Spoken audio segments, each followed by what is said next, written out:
Uma arbitragem vergonhosa, a expulsão do Everton Araújo. Pô, tá de brincadeira. Que expulsão foi essa? O jogador foi na bola, e no VAR, o VAR chamou o juiz pro juiz corrigir o erro dele. E o juiz persistiu no erro dele, prejudicando o Flamengo. O Flamengo foi prejudicado pela arbitragem hoje. O Flamengo foi prejudicado, sim. Prejudicado. O Flamengo não jogou bem? Beleza, tá certo.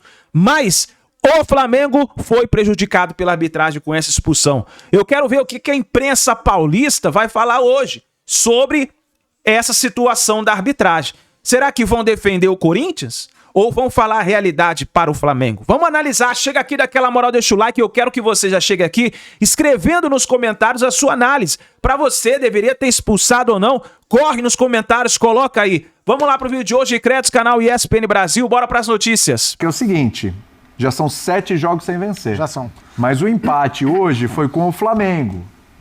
Então, é o copo meio cheio ou o copo meio vazio? Não, o empate hoje foi um mau resultado para o Corinthians. Boa noite, William. Boa noite. Boa noite aos companheiros e ao fã de esportes. Até porque a gente costuma ver o Corinthians jogar melhor contra esse tipo de adversário do que contra os times mais fracos. Mas por que eu acho que o empate foi um mau resultado para o Corinthians? Porque o time está pior no campeonato, porque o time está na sequência sem vencer, porque o time teve mais momentos para construir e para se impor dentro do jogo e não conseguiu, porque o jogo acabou expondo o Corinthians a sua principal fraqueza na atual temporada, que não é defensiva, que não é de controle do jogo, é na transformação desse controle da posse de bola em volume de chances reais para vencer. O jogo de hoje teve fatos marcantes que foram condicionando a partida. O gol do Flamengo logo aos 3 minutos, na falha bizarra do Hugo de saída de bola, que terminou no gol do Paquetá, condicionou o jogo, o primeiro tempo, a ser praticamente um ataque contra a defesa, com o Flamengo esperando para contra-atacar e o Corinthians tomando a iniciativa. Foi assim que o Corinthians se colocou no campo de ataque, construiu uma belíssima jogada que a gente vê aí para fazer o gol de empate, mas depois teve dificuldade para continuar criando grandes chances. Aí veio o segundo tempo e teve a expulsão do Everton Araújo, que a gente vai comentar e debater já. Sim. E a partir da expulsão, o jogo se condicionou de novo. E aí de maneira ruim para o Corinthians. No meu entendimento... O Corinthians não soube aproveitar essa superioridade. No meu entendimento, no 11 contra 11, o Corinthians era superior ao Flamengo. Ainda que não criasse tantas chances, mas tinha o controle do jogo. No 11 contra 10, o Flamengo ficou mais confortável.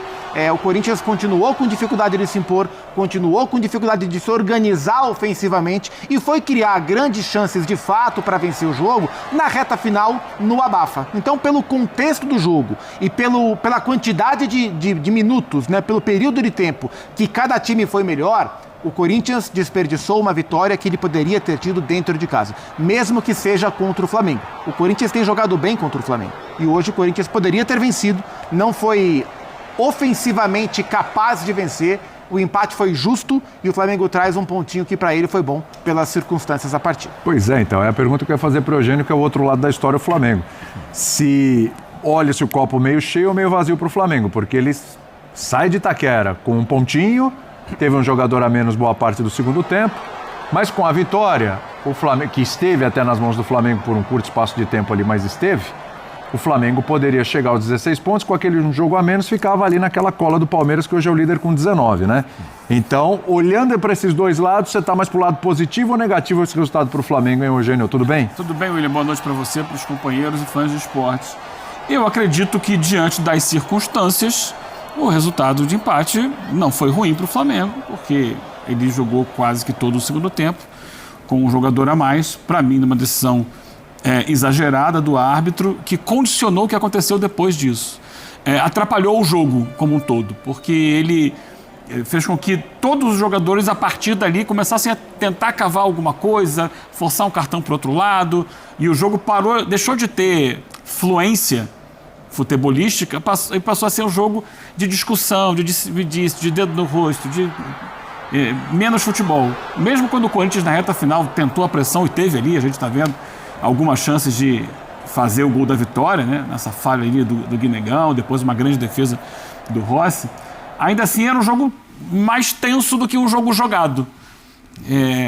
Porque eu acho que o árbitro estragou a partida como uma decisão exagerada. Não é, para mim, um lance de vermelho, de jeito algum. O Everton Araújo, ele visa a bola, ele toca na bola, a bola corre do pé dele, e no que a bola corre, porque ele toca com a sola na bola, ele acaba atingindo. Acho que é um lance de cartão, sim, amarelo. E você dá um vermelho naquela altura do jogo, faz com que todo mundo perca um pouco a cabeça, ele perde um pouco o controle do jogo e deixa de ter futebol para ter muito mais nervosismo em campo e atrapalhou um pouco. Para o Flamengo, como não perdeu, acho que o Flamengo prejudicado pela expulsão, não perdeu o jogo, para ele tá ok. Mas não é o Flamengo que a torcida do Flamengo gostaria de ver. Não é o Flamengo que faz um gol com 3 minutos e baixa as linhas e fica lá atrás. Esse não é o torcedor que o Flamengo gosta de ver. O torcedor do Flamengo gosta de ver seu time. Gosta de ver um time dominante, que se impõe, que vai para cima, que tem a bola, que cria situações de gol com maior frequência. E a gente vê o Pedro voltar para dar combate na grande área defensiva. Apesar disso ter acontecido quando o time tinha 1 a menos. Acho que já não era para ele ter ficado em campo com o time tendo inferioridade numérica. Mas ainda assim não é o que o torcedor do Flamengo entende como o DNA do time. Como o que ele gosta de ver, o que ele exige de um time que tem o investimento que o Flamengo tem hoje. Pois é. O André, faltou mais Flamengo ou faltou mais Corinthians a partir da expulsão? Então, você fez 2 perguntas. Boa noite a todos, boa noite pessoal em casa e uma ótima semana desde já. 2 perguntas. A primeira, não sei se faltou mais Flamengo, sim, faltou mais Corinthians. Especialmente, é claro, depois da expulsão. Por que eu disse que não sei se faltou mais Flamengo? Porque o Flamengo que está começando a se formar e que até hoje, por um longo tempo, não tinha nem levado um gol, é um time que prefere ter menos a bola se for possível aplicar ao jogo a dinâmica que interessa mais de acordo com o olhar do seu treinador. Essa é uma ideia que é contrária ao que se fazia pela comissão técnica anterior, que sempre, não apenas em relação ao trabalho e ao que a gente vê em campo, mas em relação às declarações dadas pelo Felipe Luiz a respeito de como o Flamengo jogava, ele em todos os momentos deixou claro a respeito da preferência dele por ter a bola, ser protagonista com a bola, se instalar no campo do adversário, ser melhor por intermédio de superioridade técnica, etc. O Leonardo Jardim observa o futebol, entende o jogo de uma outra maneira, basta a gente pensar... não precisa nem voltar atrás muito tempo no Mônaco que ele dirigiu, mas o time do Cruzeiro, porque é mais a tradução, o transporte para o nosso ambiente é mais fácil quando a gente pensa no Cruzeiro que ele dirigiu e fez uma temporada passada muito bem. Então, no momento em que o Flamengo ficou à frente do jogo hoje, depois do presente que o Hugo deu, e se a gente pensar em quem tocou na bola na jogada do gol, você percebe o tipo de risco que o Hugo correu? Altíssimo. Então, os jogadores que tocaram na bola, Jorginho, Pedro e Lucas Paquetá, não poderia ter acontecido outra coisa, além de um gol do Flamengo. Mas no momento em que o Flamengo fica na frente, o jogo fica à mercê do Flamengo, porque o gramado é bom, os jogadores são muito técnicos. A minha impressão é que eles já entendem essa forma de jogar, independentemente dela se adaptar ou não, de ser a melhor. Eles entendem porque eles são muito inteligentes acima de tudo. O que o Jorginho faz jogando pelo Flamengo, com a ideia do Felipe Luiz, com a ideia do Leonardo Jardim, se algum de nós aqui assumíssemos o time do Flamengo como técnico, ele iria fazer maravilhas em campo, porque é impressionante a capacidade que ele tem para enxergar. Hoje, assim, baixando quase entre os zagueiros às vezes. E aí, assim... Isso é utilização da capacidade técnica de um jogador absolutamente refinado. Mas o jogo fica à mercê do Flamengo. E o Flamengo não consegue se colocar com uma vantagem maior no placar. Então, eu comecei dizendo, não sei se faltou mais Flamengo, porque talvez essa ideia não esteja madura ainda, mas o jogo se colocou à disposição. E o Flamengo não soube ganhar esse jogo. E no final ele quase perdeu o jogo. Sim. Porque o Corinthians teve... oportunidades desperdiçadas. 2 grandes oportunidades. Ou por erros que são normais, como chutes por cima, etc. Aí o Hugo se redime, na minha opinião, ele faz uma defesa maravilhosa, porque a bola foi, apesar de não ter sido tão no canto, ele estava indo para o outro lado e a bola foi muito violenta. Mas o Corinthians desperdiçou gols por lances que são normais no futebol e por pelo menos um lance em que a falha técnica, a falha no chamado, como dizem os técnicos, no gesto técnico do Guinegão foi muito, muito clara. Infelizmente para ele, que está precisando de uma oportunidade aproveitada, ele não conseguiu mais uma vez. E o Corinthians poderia ter ganhado o jogo no final. Eu não diria que fez uso da sua vantagem numérica como deveria, mas teve oportunidades suficientes para ganhar o jogo. Faltou o Corinthians. Sim. Essa história de faltou daqui, faltou de lá, ou não faltou daqui nem de lá, eu te pergunto. Claro que a superioridade numérica do adversário acaba atrapalhando o Flamengo. Mas para o Corinthians, faltou mais Memphis também, porque ele faz o gol, ele faz uma jogada que meio gol é dele, e ele acaba se lesionando, sai, e me parece que isso fez uma diferença muito grande para o Corinthians, né, Calçado? Olá, boa noite a todos. William, tem 2 pontos aí. Um é, no primeiro tempo, aos 22, o Corinthians perde o Memphis, mas entra o Garro no lugar dele, fica com 11. Porém, é outra coisa. Você tinha 2 atacantes e passa a ter o Garro um pouco com mais liberdade, mas no momento que o Garro não está jogando muita bola. Então, qual é a diferença que ele faz? Não faz. Caio César sem poder jogar, Lingard ainda não está com a burocracia para poder jogar, poderia estar ser a opção. Seria a opção. O Corinthians não tem, então, atacantes para mudar o jogo, o Dorival não tinha. Tanto que ele vai de Kaique, ele vai do Guinegão. O Vitinho, ele já confia menos. O Vitinho já confia menos. Então a situação é um pouco diferente, por exemplo, do Leonardo Jardim, né? Não, o Leonardo Jardim, ele olha pensar quem ele vai pôr, de tantas opções. E também perder, né, o Everton Araújo, isso condiciona o jogo, porque é um passo atrás. Aí a posse de bola foi um pouco maior para o Flamengo no primeiro tempo. Na segunda etapa ela diminui drasticamente, porque o Corinthians com a bola e o Flamengo a ponto até de tirar o Pedro, porque se o Pedro precisa de uma velocidade de um companheiro. Se você tocar só a bola para o Pedro, para ele correr 60 metros, é mais difícil, né? É mais fácil a marcação chegar. Então o jogo teve esses fatores que condicionaram a partida. Agora, pro lado do Corinthians, assim, você percebe que tem jogos que o Corinthians sabe, ele reconhece o peso. Ele jogou muito mais nessa partida do que nos jogos anteriores. Contra Curitiba, Chapecoense. Contra o próprio Santos, né? Que era um jogo grande. E o Corinthians jogou numa marcha para empatar e ir embora com aí ele identifica em casa. Aí a situação do Dorival, independentemente dos jogadores de identificarem ou não o peso do jogo, sobra na conta do treinador, que é uma sequência de jogos sem a vitória. Mas eu acho que, no geral, foi um jogo legal de assistir. Bem legal. Né? E com questões de arbitragem, que a gente pode falar mais tarde, está até conversando com a Renata Ruel aqui. Eu vou trazer a opinião da nossa especialista de 2 lances. Tem a expulsão do Everton Araújo e tem um lance que não foi do dado André pênalti. Na área que não foi dado pênalti. Ele pediu pênalti e estava com a perna enroscada. E a Renata analisa esses 2. Tô curioso para saber. Porque vai incomodar. Eu tô curioso, viu? Então vamos lá, vamos incomodar, vai. Vamos incomodar. Primeiro lance aí, vamos nessa, vai. Vamos nessa. Vamos inverter. Geralmente deixa a arbitragem um pouquinho mais pro final, mas agora você já me deixou curioso, já abre aí, a gente já conversa. Bom. Primeiro, o lance da expulsão do Everton Araújo. Temos aí, Dimas? Na hora que tiver, a gente joga aí. Bom, Renata, fechou. Né? Renata, vamos lá, aí, ó, vamos pronto. Lá. Vamos lá. Pá. Tem alguns aspectos para serem analisados aí. O primeiro, o VAR não deveria chamar. Isso é um absurdo o VAR chamar. Esse é um lance do árbitro. O árbitro está próximo, o árbitro viu e decidiu. O problema é que o VAR no Brasil quer reapitar o jogo dentro daquilo que ele considera correto. E aí é a opinião do árbitro. O árbitro corretamente foi lá e manteve a opinião dele. Porém, eu entendo, aí é minha opinião, o do Eugênio também, que não era um lance no limite entre o amarelo e o vermelho. Sim. É interpretativo. Minha interpretação, eu deixaria ele no campo. A da Renata, tira ele do jogo.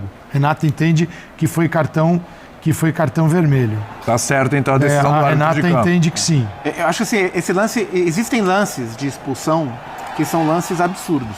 Sim. Esse lance, eu não acho que foi a expulsão, não acho que ela foi absurda. Eu acho que ela foi rigorosa por parte do árbitro, mas eu aplicaria o cartão amarelo. Assim, é um lance para cartão porque o Everton Araújo mesmo que ele não tenha a intenção de ser violento, ele expõe o Bidon a um risco. Perfeito. O que pra mim difere seu lance de vermelho ou amarelo é o quanto que ele acertou o jogador ou não. E ele pegou meio que de raspão o Bidon. É o que a Renata coloca. Ela fala que ela concorda com a expulsão porque é no limite, mas tem a trava da chuteira e um pequeno entorse no tornozelo, já que ele está preso, De fato tem. preso ao gramado. É isso. Aí Pra mim era no limite pro amarelo. E a Renata análise foi do limite pro campo. vermelho. Quer dizer, é aquele que o certo e o errado Sim. não existe, porque a gente está falando de um lance interpretativo que as duas opções, eu digo, as decisões podem ser defendidas nesse lance. Então você não pode crucificar o árbitro só porque sua opinião é contrária. Né? Tem lances que são erros crassos. E agora, o VAR chamar já é no plano do absurdo. Esse lance é do árbitro. É do árbitro. E ele foi lá e falou pro VAR, desculpa, mas... Tem uma coisa que me incomoda no VAR no Brasil há muito tempo, acho que desde o começo. É que assim, o VAR, ele não foi criado para que o vídeo procure um erro na decisão do árbitro. O VAR foi criado para que o vídeo meça se o erro cometido pelo árbitro é um erro que interfere demais no jogo. É diferente. Então, a pergunta que o VAR deve fazer a cada lance não é: esse árbitro errou ou acertou? Não é essa a pergunta. A pergunta é: se isso é um erro, qual é o tamanho? O chamado erro crasso. É diferente, são olhares diferentes.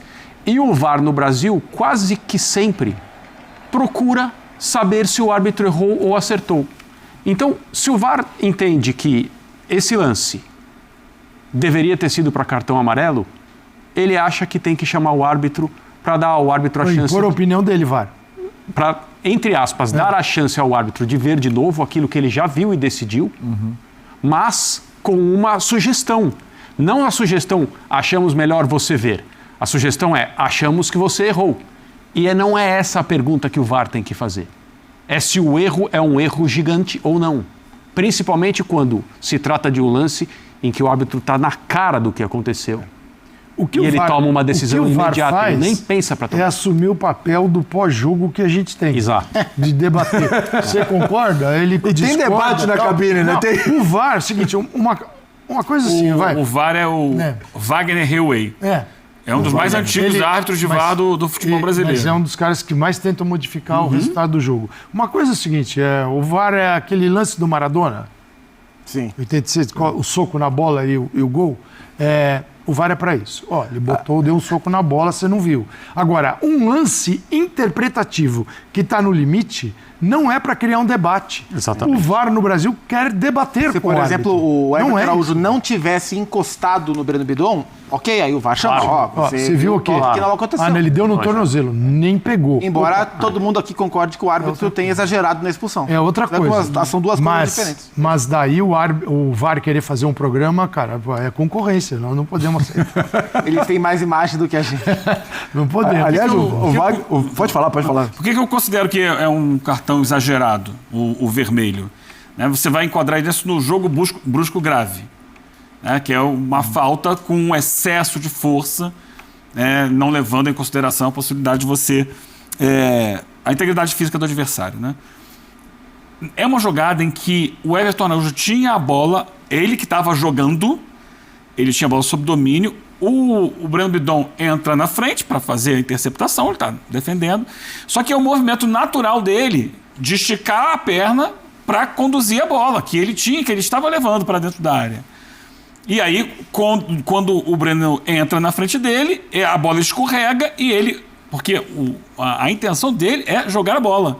Só que ele pisa na bola, a bola corre e aí, naturalmente, eu não vejo jogo brusco grave nisso. Eu não vejo. Para mim, acabou sendo uma falta, porque eu teve o contato, fato, mas o vermelho me dá a impressão, sinceramente, no momento, que o árbitro, Rodrigo Lima, né, é sugestionado pela reação do Breno Bidon ao cair. Porque ele demora um tempo. Porque se ele tá de frente para o lance, ele vê a jogada. Se ele vê a jogada e imediatamente ele acha que é para vermelho, ele tira o vermelho. Ele espera, olha, o Breno Bidon começa a rodar de dor, a gente vai ver ali. E depois ele levanta e dá o vermelho. Ó. Tá vendo? Olha, nação, eu vou dizer uma coisa pra você. Pra mim, o Flamengo foi prejudicado nessa partida. Pra mim não foi expulsão, lance pra expulsão. E também não foi pênalti, no lance do pênalti. Que muita gente tá falando que foi pênalti. Não foi pênalti. E nesse lance do Everton Araújo, pra mim cabia ali o cartão amarelo. E pronto. Mas pra expulsão, não. Para a expulsão, o árbitro foi exagerado.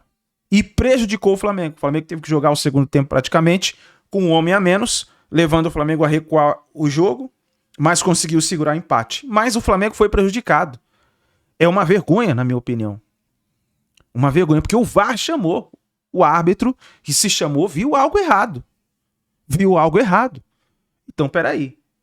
Algo o árbitro tinha que analisar bem novamente, porque, na minha opinião, foi um lance de expulsão totalmente exagerado que acabou prejudicando o Flamengo, levando o Flamengo a ficar somente no empate. É isso daí. Daqui a pouco a gente coloca aqui a coletiva do Leonardo Jardim. Fica ligado aí no nosso canal e vai nos comentários. Deixa a sua opinião. Quero saber a sua opinião. A gente se vê no próximo vídeo.